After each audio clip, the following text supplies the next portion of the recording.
चलिए स्टार्ट करते हैं। आज हम लोग पढ़ने जा रहे हैं यूनिट एंड डायमेंशन का लेक्चर नंबर 1। ठीक है, और आज हम लोग पहले समझेंगे कि यूनिट कहाँ यूज होती है और यूनिट का मेन रोल क्या होता है हमारे फिजिक्स के अंदर। ठीक है, जैसे कि किसी भी क्वांटिटी को अगर हमें डिफाइन करना है, किसी भी क्वांटिटी को अगर हमें डिफाइन करना है तो फिर हम कहेंगे, सबसे पहले सुनिएगा ध्यान से, कि अगर किसी भी क्वांटिटी को अगर आपको डिफाइन करना है बच्चे, तो आपको क्या चाहिए होगा? यूनिट। बिना यूनिट के किसी भी क्वांटिटी को आप डिफाइन नहीं कर सकते हैं। समझ में आ रहा है कि नहीं आ रहा है?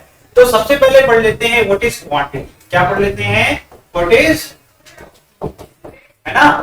अब जो क्वांटिटी होती है वो कितने प्रकार की होती है? तो एक हो गया आपका, क्या हम लोग फिजिक्स के अंदर इसी की बात करेंगे ज्यादातर? यस सर, इसी की बात। ठीक है, सबसे पहले क्या आता है आपका? Physical quantity. क्योंकि जब तक हम क्वांटिटी के बारे में नहीं जानेंगे तब तक हम उसकी यूनिट के चक्कर में पड़ेंगे ही नहीं। क्योंकि अगर कोई हमसे कहेगा कि इस बॉटल का मास आपको क्या करना है? कैलकुलेट करना है। जब हम कैलकुलेट करने जाएंगे तभी हमको चाहिए होगा किलोग्राम, तभी हम भटकरे की तरफ भागेंगे, तभी तो कंपैरिजन करेंगे। एक तरफ भटका रखा होता है ना 1 किलोग्राम का, एक तरफ हम क्या सामान रखते हैं, तो जब तक बराबर नहीं हो जाता, जब तक दोनों एक लेवल पर नहीं आ जाता, तब हम नहीं कहते कि ये दोनों बराबर है। समझ में आ रहा है कि नहीं आ रहा है? तो ये हम लोग को एक कंपैरिजन का जो पैरामीटर सेट होता है, वो पैरामीटर कैसे आएगा उसके बारे में बात कर लेते हैं। तो फिजिकल क्वांटिटी में क्या आएगा पहले समझिए इसके बारे में। What is physical quantity? लिखिए इसके अंदर ऑल द क्वांटिटीज, लिखिए फटाफट, all the quantities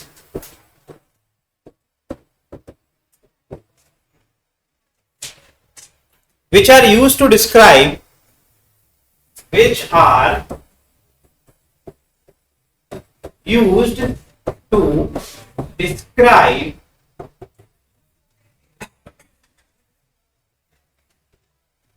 the laws of physics, the laws of physics are known as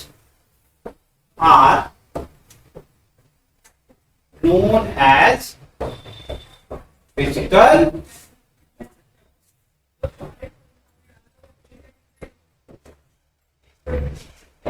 ठीक है। तो पहले उन्होंने ये समझ लिया कि फिजिकल क्वांटिटी होता है। तो क्या कह रहे हैं? कोई भी ऐसी क्वांटिटी जो कि हमारे फिजिक्स के नियम का, समझ ध्यान से, which are used to define, physics के नियम को समझाने में कार्यरत है, तो वो क्या हो जाएगी? फिजिकल क्वांटिटी कहलाए। समझ में आ रहा है कि नहीं आ रहा? ओके, ठीक। अब इसके भी टाइप्स होते हैं, तो फिजिकल क्वांटिटी के भी टाइप होते हैं, तो अलग अलग कैटेगरीज बनाई गई। ठीक है, जैसे यहां पर अगर लिखा जाए तो पहली कैटेगरी होती है बेस्ड ऑन, लिखिए लिखिए फटाफट, their direction properties, their directional या डायरेक्शन प्रॉपर्टीज। मैंने क्या बोला समझिएगा ध्यान से। ये हेडिंग खुद में ही क्लियर बता रही है कि इसके अंदर कौन सी टाइप की क्वांटिटी आने वाली है। तो जैसे मैंने बोला पहले, मैंने क्या बोला?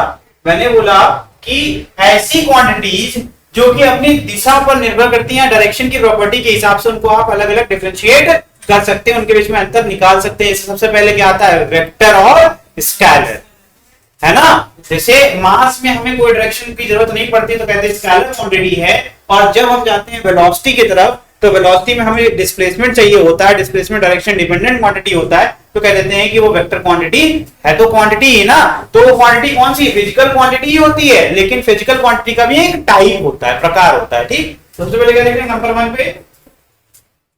स्केलर, और दूसरे पे क्या लिख लेंगे? ठीक है, इसका हम लोग को पहले से पता है, मैंने पढ़ा रखा है।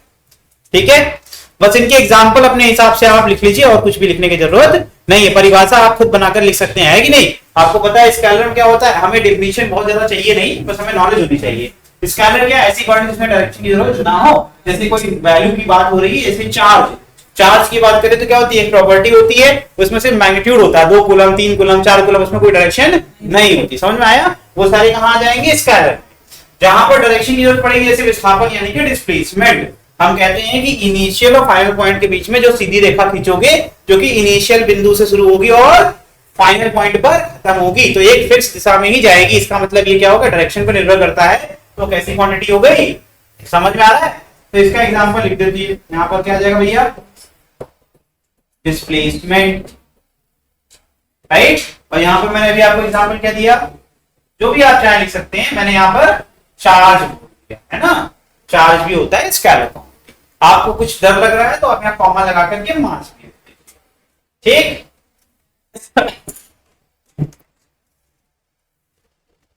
अब इसकी दूसरी जो कैटेगरी होती है, आगे बढ़ जाए, दूसरी जो कैटेगरी होती है वो ध्यान से देखिएगा, based on their dependency. Dependency का मतलब हो गया कि कौन किस पर निर्भर है, ठीक है, समझ में आ रहा है। तो डिपेंडेंट जो होगा, ध्यान देखना यहां पर, सबसे पहला होता है, देखिए फंडामेंटल क्वांटिटी क्या होती है, फंडामेंटल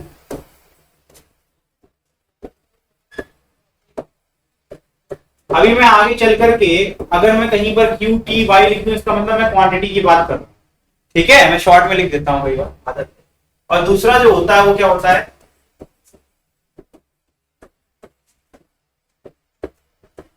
ठीक है बेटा, यही दो, ठीक है।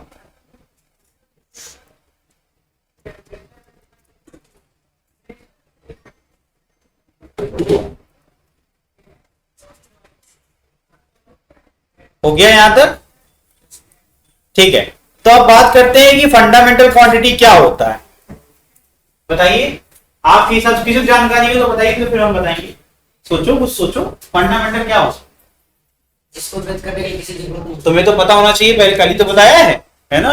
हाँ, जिसको किसने बोला था ये जवाब, मोहित ने, तुमने, हाँ सुनो, आप बताओ क्या सही कह रहे हो, जिसको व्यक्त करने के लिए किसी, हाँ, व्यक्त करने के लिए किसी और की जरूरत ना हो, जो किसी पर निर्भर ही ना करे, जो खुद में ही डिफाइंड हो, जिसको हम अलग से डिफाइन नहीं कर सकते, जो किसी पर निर्भर नहीं करता, जैसे कि मास, वो पहले से प्री एग्जिस्टेंस में है।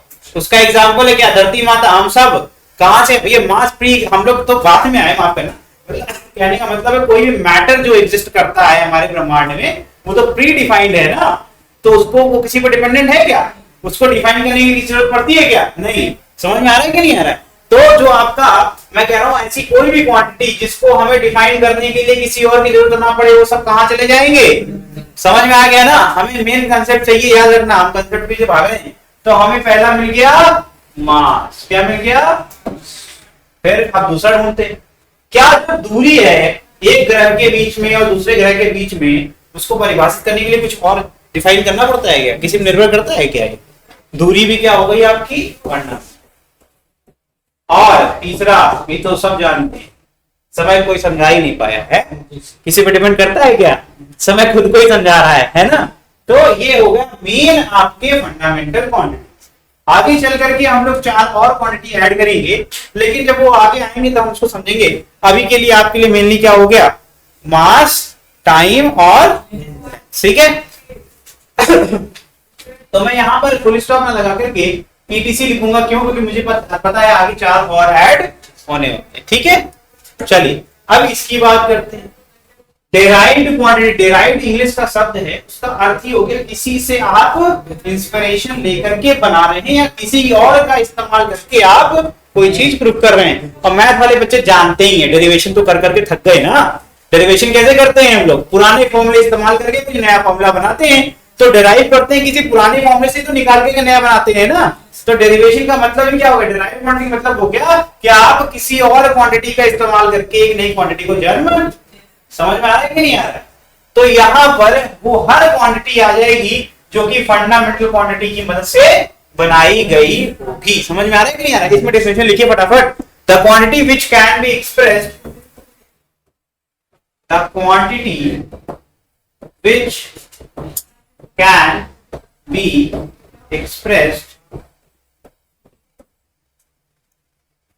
expressed in terms of fundamental quantities, क्या हो गया रे,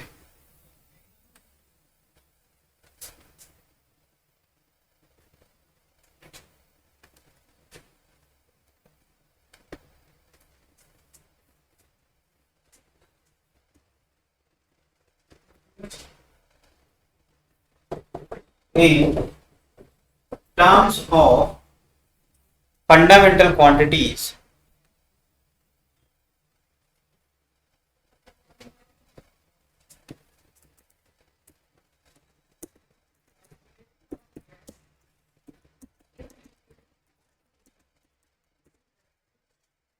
in terms of fundamental quantity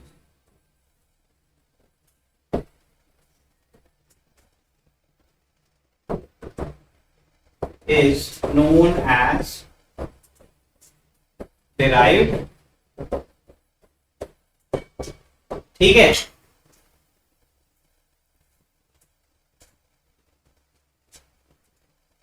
hello,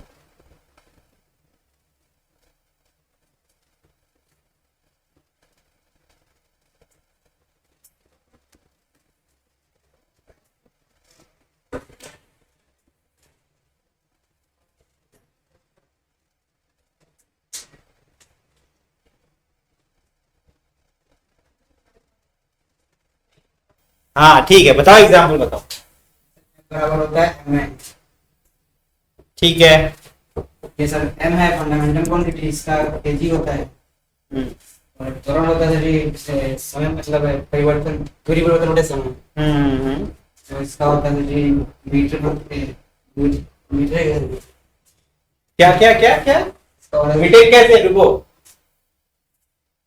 हाँ, अब एक एक करके साफ साफ लिखो, थोड़ा रुक जाओ रुक जाओ रुक जाओ रुक जाओ, थोड़ा अब लिखो।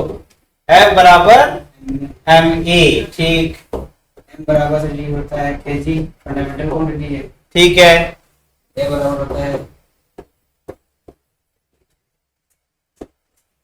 बात बस इतनी सी है, हमको जो चाहिए भाई साहब सुनिए, मैं ये कह रहा हूं, मुझे जैसे कि परिभाषा में लिखा हुआ है कि कोई भी क्वांटिटी, जैसे बल इन्होंने दे दिया, ठीक, बल को आपको मास, लेंथ और टाइम के रिस्पेक्ट में लिख करके दिखाना है, यही तो बोला है ना, can be express in the form of fundamental quantity, और फंडामेंटल क्या होती है, मास, लेंथ और टाइम, है ना, तो हम लोग कल सीखे थे ये, तो जरा इनको करने देखते हैं। हाँ ये देखो लिख दिया इसने, किलोग्राम मीटर पर सेकंड स्क्वायर, लेकिन इसने यूनिट यूज करी है, अभी भी चीटिंग चल रही है, हमको फॉर्मूला चाहिए, हमें फॉर्मूला चाहिए, तो हम लोग फॉर्मूला कैसे बनाए थे कल, हम लोग ने पूरा एक्सेलरेशन को खोला था कैसे, वेलोसिटी अपॉन टाइम, फिर वेलोसिटी को खोला था हम लोग ने डिस्प्लेसमेंट अपॉन टाइम, तो अब यहां से सब कुछ हमारा मास, लेंथ और टाइम के फॉर्म में ओपन होकर के आ गया था। तो ये इंपॉर्टेंट बात ये है कि हम लोग को अपने जो डिजायर्ड रिजल्ट है वो हमें किस में चाहिए, हमारे मास, लेंथ और टाइम में ही चाहिए होगा। तो इस फॉर्मूले को अगर आप चाहेंगे तो आप बना सकते हैं in the form of mass, length and time, जैसा कि मैंने अभी आपको बोला। कैसे कर सकते हैं इसको, तो मतलब समझ में आया सोनू कि आसान नहीं है लिखना है धीरे धीरे हो जाएगा, रोज ऐसे ही बताओ, रोज आएंगे बुलाएंगे एक बार, हो जाएगा तुम्हारा है। चलो देखो, तो फोर्स इज इक्वल टू, इसने बच्चे ने बोला मास इनटू एक्सीलरेशन, जैसा कि डेफिनेशन कहती है कि तब तक ड्राइव नहीं माना जाएगा जब तक हम मास, लेंथ और टाइम के फॉर्म में इसको लिख नहीं देते। तो ये हो गया mass into velocity upon time, है ना, एक्सेलरेशन का फॉर्मूला सबको पता है। फिर हम चाहें तो मास अपॉन टाइम को अलग कर लिया, वेलोसिटी क्या होता है, डिस्प्लेसमेंट अपॉन टाइम, देखो ये मास हो गया, ये लेंथ हो गया और ये टाइम। क्या सिर्फ हमारे पास मास, लेंथ, टाइम है कि नहीं, इसका मतलब है कि फोर्स क्या है, एक डिराइव्ड क्वांटिटी होता है। समझ में आ गया कि नहीं आ गया, तो ऐसे ही डिराइव्ड क्वांटिटी आपकी बनती है, नोट कर लीजिए बाद में। चलो देखो, तो अब हम लोग स्टार्ट करेंगे मेन टॉपिक जो है। देखो सबसे पहले हमने क्या सीखा, क्वांटिटी क्या होता है, क्वांटिटी के बिना हम कभी भी आगे नहीं बढ़ सकते हैं, यूनिट के बारे में पढ़ नहीं सकते, ठीक है। तो हमने पढ़ लिया क्वांटिटी कितने प्रकार की होती है, मेनली आपने दो कैटेगरी पढ़ ली, एक होता है आपका डायरेक्शन डिपेंडेंट जो कि हो गया स्केलर वेक्टर, और एक पढ़ लिया हमने डिपेंडेंसी के ऊपर जो कि होता है फंडामेंटल, और अब हमें फोकस ही किस पे करना है, फंडामेंटल क्वांटिटी और डिराइव्ड क्वांटिटी, मेनली हम उसी पे फोकस करेंगे। तो अब हम लोग पढ़ने जा रहे हैं यूनिट क्या होता है, यूनिट ऑफ फिजिकल क्वांटिटी की बात करें तो यहां पर देखिए द चूजन रेफरेंस, क्या लिखा उसको पढ़ो ध्यान से, इसको ब्रेक कर लेंगे तो हमें सारी चीजें पता चल जाएंगी। The chosen reference standard of measurement in multiple of which a physical quantity is expressed is called unit of that quantity। मतलब गुणनफल में इसको हम क्या करेंगे, डिफाइन करेंगे।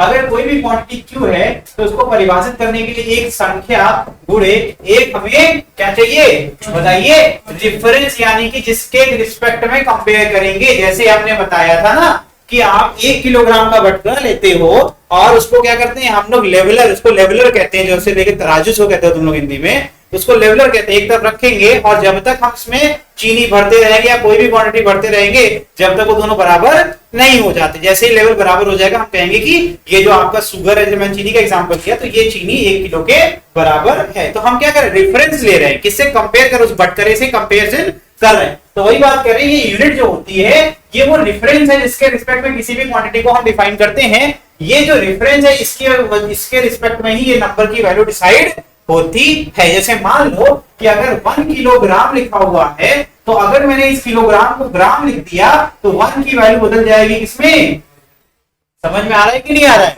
तो ये दोनों क्वांटिटी एक ही है, इसकी क्वांटिटी और इसकी क्वांटिटी बराबर होगी या नहीं होगी, ये भी उतना ही है आपका जितना ये है, बस दोनों का मात्रक अलग हुआ, यूनिट बदला, यानी कि रेफरेंस स्टैंडर्ड ऑफ मेजरमेंट बदला तो आपका न्यूमेरिकल वैल्यू भी बदल गया। तो इसका मतलब मैं कह सकता हूं कि क्वांटिटी जो होती है वो फिक्स होती है, चाहे आप कितने भी यूनिट चेंज करते रहें। जब भी हम n मतलब जो आपका नंबर है उसको यूनिट से मल्टीप्लाई करके लिखेंगे तो हमेशा कांस्टेंट बना रहेगा। समझ में आया कि नहीं आया। तो इसका मतलब है कि ये अगर आपका बढ़ेगा मतलब बड़ी यूनिट होगी तो ये आपका घटेगा, और अगर ये छोटी यूनिट होगी तो नंबर आपका बढ़ जाएगा। उसका सबसे अच्छा एग्जांपल आपके सामने लिखा हुआ है। किलोग्राम एक बड़ी यूनिट होती है तो नंबर घट गया, ग्राम एक छोटी यूनिट होती है तो नंबर बढ़ गया। समझ में आ रहा है कि नहीं आ रहा है। और बाद में हम लोग इसी का इस्तेमाल करके किसी भी अननोन सिस्टम में n की वैल्यू ज्ञात कर सकते हैं। समझ में आ रहा है कि नहीं आ रहा है। तो ये हम लोग आगे यूज करेंगे। क्या इतनी बात समझ में आ गई कि नहीं आ गई। ठीक, अब आगे बढ़ते हैं हम लोग कि अलग अलग सिस्टम ऑफ यूनिट कौन कौन से होते हैं मेजरली। अगर आप चाहें ये लिख लीजिए यूनिट क्या होती है। ठीक है,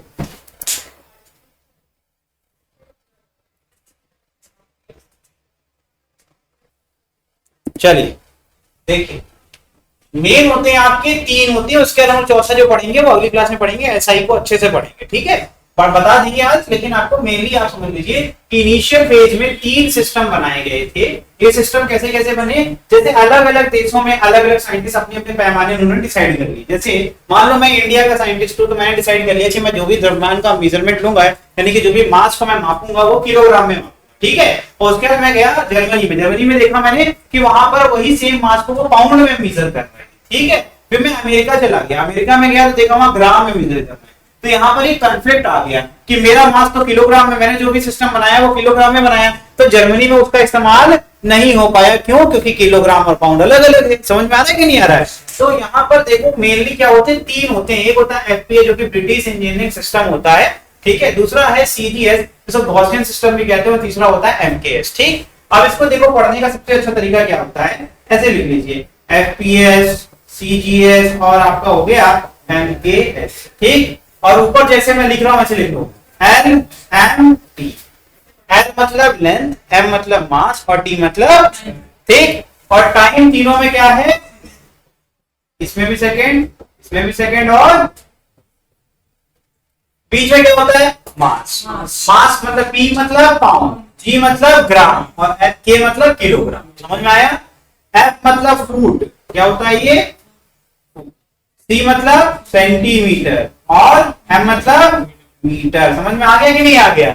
तो इनके नाम में इनका आंसर है कि एक्चुअल में 3 ही फंडामेंटल क्वांटिटी है।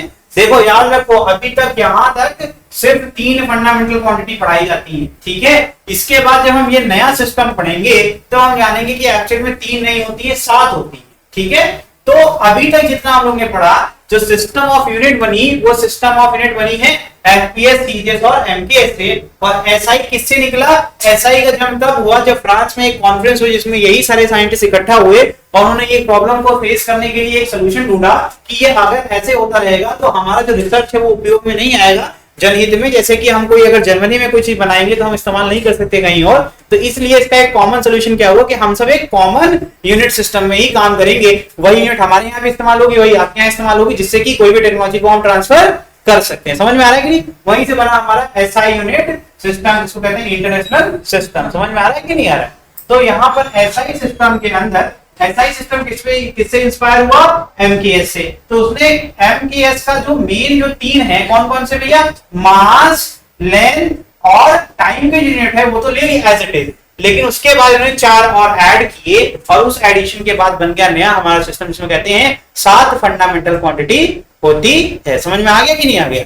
तो ये आपका इनिशियल स्टेज था कि कैसे हम लोग ने अब एक अपना जनरल सिस्टम बना लिया जो कि आज तक हम लोग यूज कर रहे हैं। और जो भी हम लोग पढ़ते हैं, जब भी कहते हैं ना कि जब कहते हैं फोर्स, तो कहते हैं फोर्स की एसआई यूनिट होगी न्यूटन, और कहते हैं सीजी यूनिट होती है डाइन, है ना, ये सब बोलते रहते हैं ना। तो वो एसआई यूनिट कहां से आई? वो यहीं से आपकी आई। समझ में आया कि नहीं आया? तो ये इतना नोट कर लीजिए। अगली क्लास में हम लोग यहीं से स्टार्ट करेंगे। नेक्स्ट क्लास में एसआई के बारे में चर्चा करेंगे और पढ़ेंगे इसको और अच्छे से। ठीक है, चलिए।